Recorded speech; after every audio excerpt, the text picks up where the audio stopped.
Hola, buenas. Soy el doctor Hugo Lewelyn, urgenciólogo. Esta es la clase de instalación de línea arterial para el curso de catéter venoso central e instalación de línea arterial que estamos haciendo como curso extra pack. Partiendo un poco, en verdad, de la necesidad imperiosa que tenemos en la urgencia con nuestros pacientes de alta complejidad, pacientes críticos, pacientes neurocríticos, pacientes que tienen metas de presión arterial estricta. Es que ha surgido la necesidad de que estos pacientes sean invadidos precozmente desde la urgencia, tanto por la dificultad que tenemos en el boarding de estos pacientes para acceso a cama de dotación crítica, es que estos pacientes han requerido ir profesionalizando y complejizando cada vez más la atención que damos a nuestros pacientes en urgencia. Un poco la hoja de ruta que vamos a hablar hoy día de la anatomía, de las indicaciones y contraindicaciones que tenga la instalación de este dispositivo, qué materiales vamos a necesitar, la técnica propiamente tal y las complicaciones esperables y cómo solucionar un poco eso. De recordar un poco, ¿cierto? En general nosotros vamos a preferir los abordajes en las extremidades superiores, sabiendo que pudiésemos también hacer instalación de línea arterial en extremidades inferiores. Se puede hacer una instalación en una línea en acceso femoral. Lo que cuesta, ¿cierto?, es que de los materiales que nosotros contamos con el ArterioFix se hace más complejo, dado que el ArterioFix, por la cantidad, ¿cierto?, de subcutáneo, ¿cierto?, en general la cantidad de tejidos que hay a nivel femoral en nuestros pacientes, tiende a colapsar y no da una curva correcta, para lo cual habría que utilizar un catéter venoso central monolumen, idealmente. Y este también se puede conectar al transductor y da lecturas relativamente similares y puede usarse. Ahora, para nosotros, en nuestro setting que tenemos el ArterioFix como uno de los modelos, obviamente, la idea, no hay conflictos de interés acá para estar nombrando una marca en particular, pero con ArterioFix es más fácil hacer el abordaje radial y o braquial. De los que acabo de nombrar, en general, radial o cubital debiesen ser la primera opción siempre. Braquial solamente hay que hacerlo con eco, ¿ya?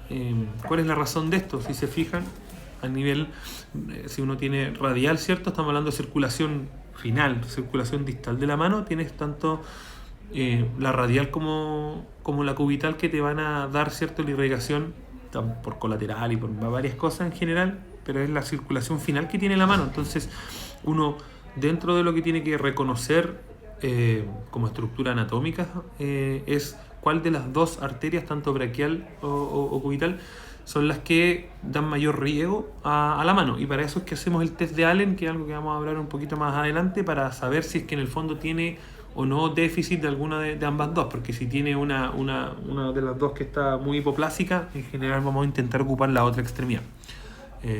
Claro que en el fondo, si tenemos una complicación, si hacemos una disección, si se hace una trombosis, si se pierde el flujo por esa arteria, nos tiene que quedar la otra de respaldo. De esa misma manera y bajo esa misma lógica, si vamos a pinchar una de las dos, ¿cierto?, el abordaje, si es que falla porque la técnica o porque se hace difícil en el fondo ingresar, no podemos ingresar en la otra de la misma extremidad, porque si llegamos a tener otro problema, vamos a perder la circulación y vamos a terminar con una mano amputada. Entonces eso es re importante. Ese riesgo que estoy comentando cuando uno hace el abordaje en la misma mano en los dos lados, ese riesgo es siempre cuando uno lo hace a nivel braquial, porque si a nivel braquial hacemos lo mismo, se acaba la circulación para ambas dos arterias, radial y cubital. Por eso es importante que si lo vamos a hacer en arteria braquial, tenemos que haber fallado en radial, o sea, en radial y cubital en cualquiera de las dos, ¿me entienden? Entonces, en el fondo, si fallamos en la derecha con una de las dos, en la izquierda con otra, con una de las dos, nunca las dos en ambas manos, de ahí recién nos vamos a una de las dos braquiales. No puede ser el primer intento braquial o si fallé en una radial me voy a braquial, no, porque fallar en radial y fallar en braquial es perder la extremidad completa, es amputarse un brazo o un antebrazo completo. Entonces ese es el riesgo que estamos corriendo cuando nos tiramos a braquial. Si bien al palparlo claramente es más fácil palparlo porque es una arteria más grande, eso conlleva mayores complicaciones y complicaciones bastante grandes para nuestros pacientes. Entonces recordar, ¿cierto?, la salida de la arteria, ¿cierto?, la arteria braquial, que la vamos a encontrar por la cara medial del bíceps cuando vayamos a palpar. Después esto se subdivide en la radial y cubital, que es las dos que tenemos que ir probando con el test de Allen. ¿Cuáles son las indicaciones? Obviamente pacientes con inestabilidad hemodinámica, que tengan uso de vasoactivo, que uno se anticipe que este paciente va a estar inestable y lo hace antes de que el paciente esté hipotenso, porque con un paciente hipotenso colocar una línea arterial es cada vez más difícil. En el fondo hay menos, se palpa menos. Cuando haya que tomar gases arteriales muy frecuentemente, nuestros pacientes que tenemos con No, y ojo, esto es re importante, esto no es para el paciente con cetoacidosis diabética, porque con cetoacidosis diabética vamos a monitorizar gases venosos, pero sí en el paciente que tenga terapia de oxigenoterapia, o sea, pacientes que estén con cánula, intubados, son pacientes que hay que tomar gases arteriales porque lo que nos interesa es medir la oxigenoterapia, ¿cierto? Y no hay otra forma de hacerlo que no sea con una línea arterial, al menos en nuestro setting. Los pacientes obesos mórbidos también. En general, la presión externa, ¿cierto? O no invasiva, no es tan fidedigna en los pacientes con obesidad mórbida. Y obviamente en los pacientes que estén ventilados, un paciente ventilado debería tener sí o sí un catéter venoso central y una línea arterial, que es la forma de monitorizarlos. De las contraindicaciones muy similares a las que tenemos en CBC, ¿cierto? Infección del sitio, una coagulopatía que no sea una coagulopatía. En general, si uno tiene un paciente que tenga un INR un poco elevado o plaquetopenia, uno igual puede poner una línea arterial si es que es un sitio compresible como es la extremidad superior. En el fondo, no intentar hacerlo en coagulopatías muy grandes con pacientes que en verdad tengan escaso capital o que sean muy obesos, que sea en el fondo un paciente que sea difícil después de realizar una compresión en caso de tener una complicación. La anatomía normal del sitio siempre es una contraindicación, ¿cierto? Pacientes con que tengan fístula arteriovenosa en esa extremidad, es una extremidad que no hay que ocupar, ni capital venoso ni arterial. Cuando tengamos un paciente con un test de Allen negativo, en el fondo que uno demuestre, ¿cierto?, al hacer el test de Allen que tanto radial o cubital no da flujo a distal, o que el sitio, como les dije, no sea compresible. El test de Allen, ¿cierto?, se puede hacer con una mano o con ambas dos, se comprime tanto radial como cubital en la base de la palma. Y con eso, una vez que uno comprime, el paciente tiene que apretar la mano, ¿cierto? Comprimir la mano, soltarla y quedar con la mano en blanco, ¿cierto? Sin sangre. Y uno suelta uno de los dos extremos y uno se tiene que preocupar de que al menos antes de los 2 o 3 segundos se perfunda la mano por completo. Si eso ocurre en ambos dos a la misma velocidad, no hay ningún problema, se puede ocupar cualquiera de las dos. Si una de las dos se tarda más que la otra, hay que ocupar la que se tarda menos. Y no pinchar por ningún motivo a la que se tarda más, porque claramente esa ya está más hipoplásica y aún así va a ser nuestro backup en caso de fallar con el otro abordaje. Entonces, test de Allen para todos los pacientes que se le haga una línea arterial radial o cubital, siempre. Y ahora, un poquito algunas cosas que hay que considerar y hay que tener. El insumo propiamente tal, que es el arteriofix, o este otro que estamos viendo acá, que probablemente es el de Brown. Recordar que cuando uno tiene el teflón completo, ¿cierto? Este es otro, pero el del arteriofix viene con un plastiquito que viene en la base que se une. Eso hay que sacarlo, es un plastiquito como una argolla. Si uno no lo saca, eso hace que después la línea arterial sangre harto por ahí. No mucho como para que el paciente se exsanguine, pero lo suficiente para tener que cambiar los apósitos todo el turno sin parar. Dicho eso, ¿qué cosas vamos a necesitar? Campo estéril, ¿cierto? Un tegadermo, ojalá de línea arterial, y si es posible, un tegader que tenga apósito o un reservorio de clorexidina sería lo ideal. Seda 2.0 o 3.0. 3.0 sería ideal, 2.0 si es que es lo que hay. También puede ser con nylon 2.0, 3.0. Idealmente 3.0, no debiese moverse mucho el paciente y en general la idea es no dejar una cicatriz muy importante. Claro que es un pliegue en general donde uno lo hace, así que inevitable que quede algún grado de cicatriz.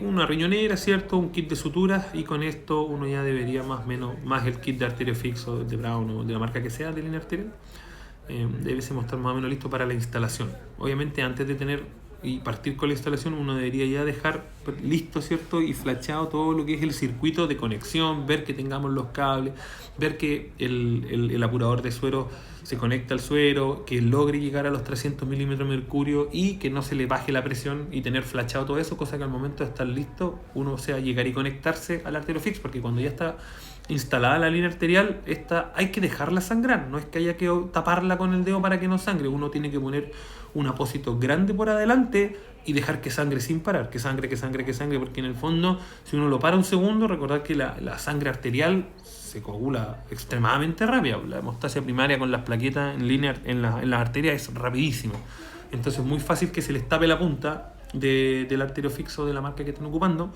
y el transductor no pueda leer bien. Entonces hay que dejar sangrar esto, ¿ya? Y por eso hay que tener todo listo para llegar y conectar. Y una vez que ya lo conectaron, hacer un flashar rápidamente con suero harto, por lo menos unos 5 o 6 segundos, para dejar bien limpio el teflón. Después de esto, idealmente con la mano extendida, ¿cierto? Y si se puede hiperextender un poquitito, también ayuda a anteriorizar ambas arterias y poder hacer de manera más fácil la palpación. Si es que al palpar está complejo, lo que hay que hacer es mirar con ultrasonido, ver dónde está la arteria y por poder ir dirigiendo, ¿cierto?, el abordaje y el pinchazo. Uno lo pudiese hacer eco-referenciado para no tener que vestir el eco y todas esas cosas y dejar marcado dónde está, así rectamente mirando hacia abajo la arteria y pinchar recto hacia abajo. En general uno pudiese hacerlo de esa manera. Si el abordaje es muy difícil, es muy obeso el paciente, habría que hacerlo con un Seldinger formal, ¿cierto?, guiado por ecografía y vestir el eco y vestirse uno completo, ¿ya? La particularidad de la línea arterial es que uno pudiese hacerlo con cierta no libertad, pero al menos uno pudiese vestirse, ¿cierto?, vestirse, ocupar y no tener que vestir el eco, ¿cierto?, que hace un poquito más engorroso, porque esto se puede hacer simplemente palpando. Siempre es más seguro hacerlo con eco guiado, ahora depende de la expertise del operador. La técnica de Seldinger, como la conocen y que ampliamente usada para todos los procedimientos invasivos de la medicina, ¿cierto? Primero se hace aquí, como pueden ver en esta imagen, es como la técnica en un grueso. Se pincha con una aguja, ¿cierto? Una vez que uno ingresa la aguja y hay salida de sangre, uno hace pasar una guía.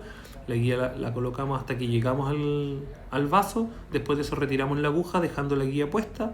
Y al dejar la guía puesta podemos avanzar ya sea en un CBC con un dilatador y en una línea arterial directamente con el teflón, que permite ingresar a línea el teflón, ¿cierto?, del arteriofix a la arteria, y después de eso se saca la guía y eso queda dentro del vaso.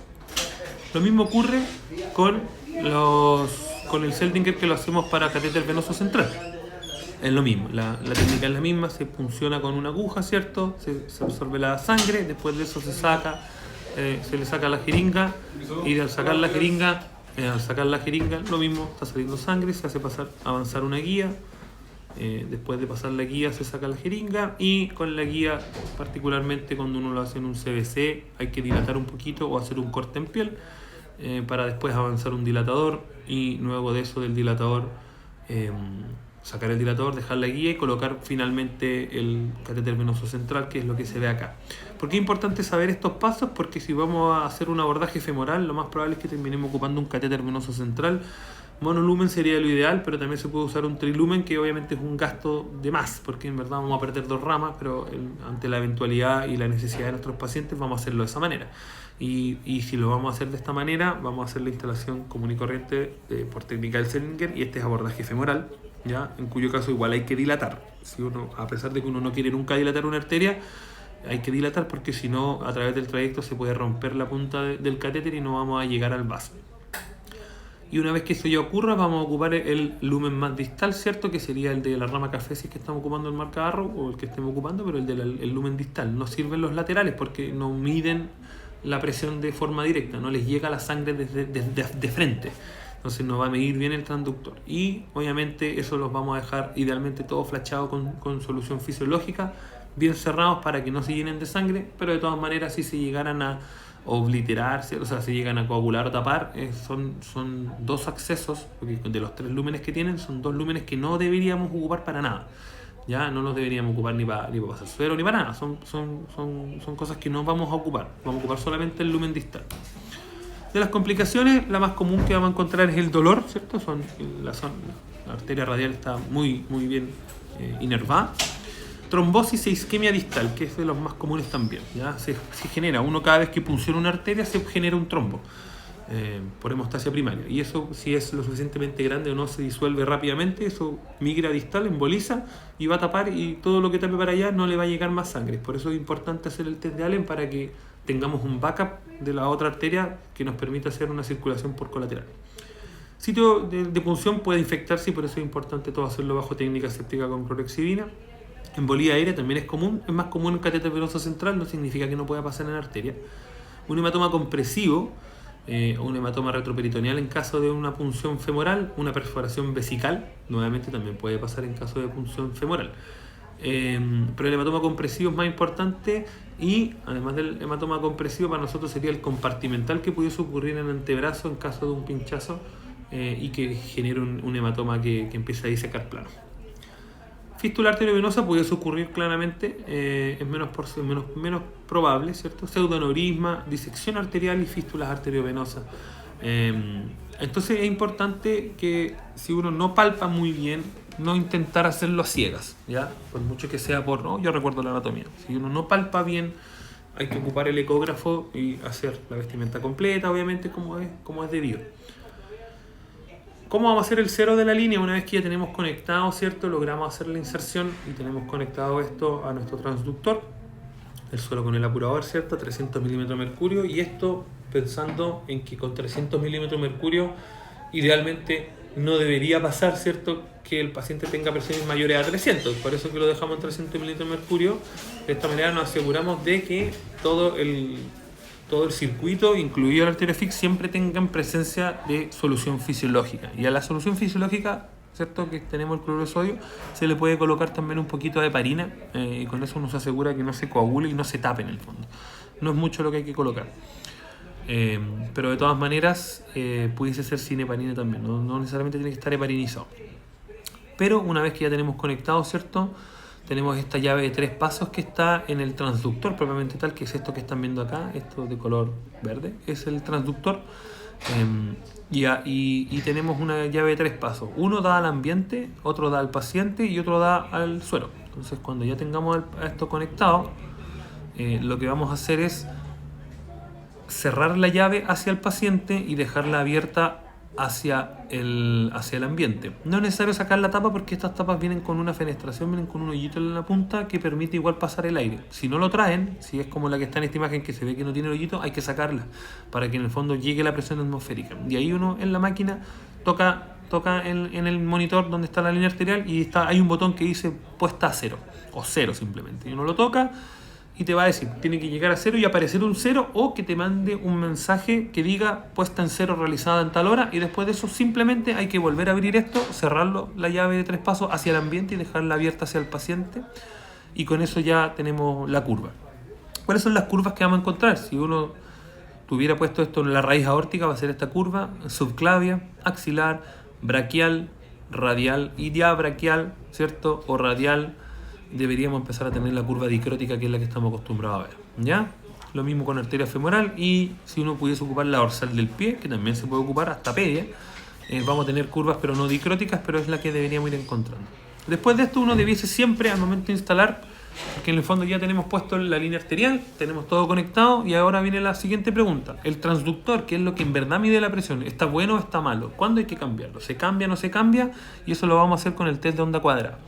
El test de onda cuadrada se hace mediante lo que están viendo acá. Bueno, aquí particularmente en este que están viendo tiene este puntito que está con esta flecha roja que ven acá, que si se fijan, antiguamente se le decía colita de chancho porque no tenía este sistema que se aprieta, que es una seguridad, porque esto que uno levanta, que es una gomita, si uno lo levanta con mucha fuerza se rompe.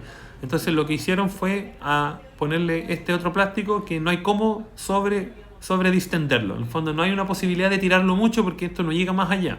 En el fondo fue la forma de estandarizar qué tanto se tira esta colita de chancho. Y al tirarlo, lo único que uno hace es permitir pasar el flujo, ¿cierto?, del suero que está a 300 milímetros hacia el paciente, y el transductor lo sensa como que fuera un aumento de presión súbito. Por eso es que sube. Y sube tanto que desaparece del máximo que logra medir y vuelve. Entonces en el fondo no se forma la punta, no se forma una curva puntiaguda, porque en el fondo esto se sobrepasa. Claro, si esto tuviera la posibilidad de medir hasta muy arriba, no sería un cuadrado, sería una punta pero que termina muy muy arriba.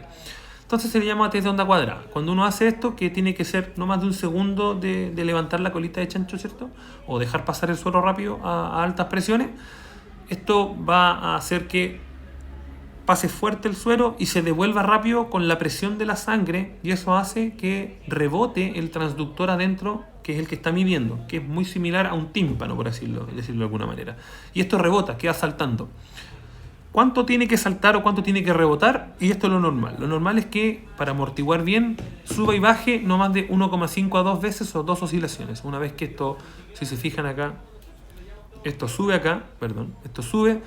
baja, sube, baja, 1,5, 2 es lo máximo.